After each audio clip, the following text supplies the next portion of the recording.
What's going on, guys? Broken Prophet here. Welcome back to the vlog. Here's hoping that you're having an amazing weekend. We've been doing quite a few videos here lately, especially over here on the Clock app.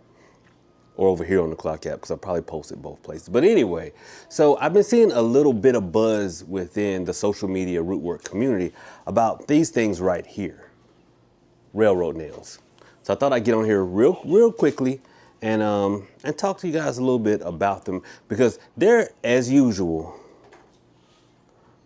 there's a lot of misinformation being spread. So let's get into it.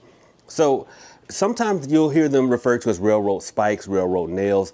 I'll use both terms in the same talk. I'll probably do it right now. But basically, these are the nails that hold the wooden ties in, or the track onto the wooden ties at the railroad. And they are used in several African traditional religions because, you know, there is a little bit of overlap and a lot of similarities. But in Hoodoo specifically, they are used as anchor. Okay, there's no spirit attached to them at all, and I'm going to get into that a little bit later. But they're used kind of as an anchor and as a form of protection. So, for instance, a old school use for these is, you know, if you're about to get evicted, or if someone is about to sell your land or your house from up under you, which is very prevalent now. You know, people are renting houses and then the landlord sells the house and then doesn't even tell them. Okay, what you can do is you can take 4 of these railroad nails, then put them in the yard at the 4 corners of the property, and they won't be able to move you. Now you need to put a little bit of a little dab of your first morning's urine onto the tip of it. I mean, you don't have to hose it down, but you know, put a little bit of urine on there and drive it into the ground at the 4 corners of the property. If you live in an apartment, because y'all always ask, well, Prophet, I live in an apartment, then put it at the 4 corners inside of your place. Now, you'll have to find them because oftentimes in an apartment, it's going to be in different rooms. So it may, like the northeast, northwest, southeast, and southwest corners, you know, of the house or the apartment may be in different rooms. You put them there. Okay, and basically what this does is, just like the railroad nail or railroad spike anchors the track to the wooden tie, this anchors you to your residence so you cannot be moved. And what will happen is you will find paperwork gets lost. They may change their mind. You know, the management company gets terminated. Their contract gets terminated. All kinds of different scenarios. But the end result is you will not be moved. Now that's one usage for, you know, to anchor you in. Now, what about protection? It is often a practice of mine and everyone else in the old school Hoodoo community to have a railroad nail under the driver's seat of their vehicle. Now, what that will do is they'll protect you from accidents. But even if you do get in an accident, you will walk away from it. I'm a living testament to that. You'll walk away from it when somebody else may look at your car and go, how did you make it? The railroad spike will protect you. Okay. Now, those are a couple of workings that you can use.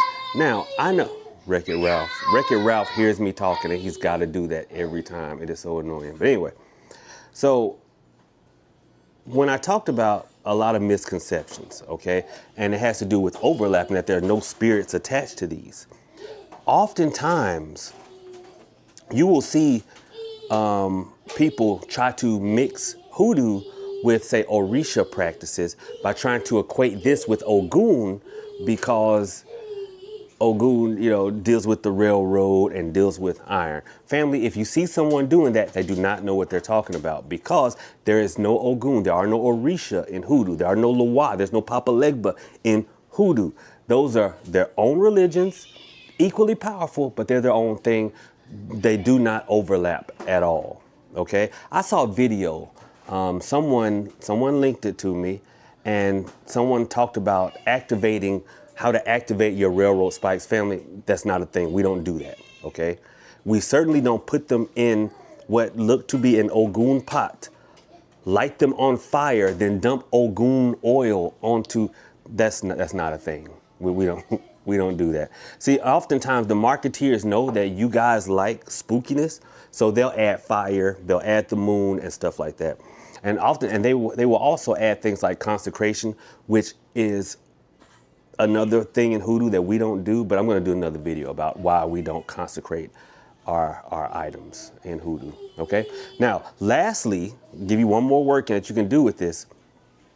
You can use a railroad spike to fortify a person that's a little bit shy, a little bit timid, have a hard time speaking up for themselves, i.e. they don't have a backbone. So what you do is you make a doll out of that person, and then you use this as the backbone. Give them a backbone of steel, of iron, and don't be surprised. They start strutting their stuff, walking around with their chest out, their chin up, like somebody done put a battery in their back. You did it. Often, that's good for if you got a shy child, or if you're shy yourself, or ladies, ladies, some of y'all have men that if you call for help and your man showed up, you got to call for some more, call for some more help. But anyway, hopefully y'all like this. Do me a favor, share this video, smash the like, and listen, if you see someone doing that weirdness with railroad spikes, listen, we catch more flies with sugar than we do with vinegar. All right, just be happy you know the correct way and let them do their thing. All right, maybe sometimes we have to use different tactics to bring people back into the fold instead of trying to shame them. All right, so anyway, y'all have a good one. Thank you so much for watching this video, showing it some love. We do still have spots for the October 23rd 7 p.m. cuffing season love, lust, glamour, magic webinar. Y'all join in. All right, y'all have a good one. Profit out.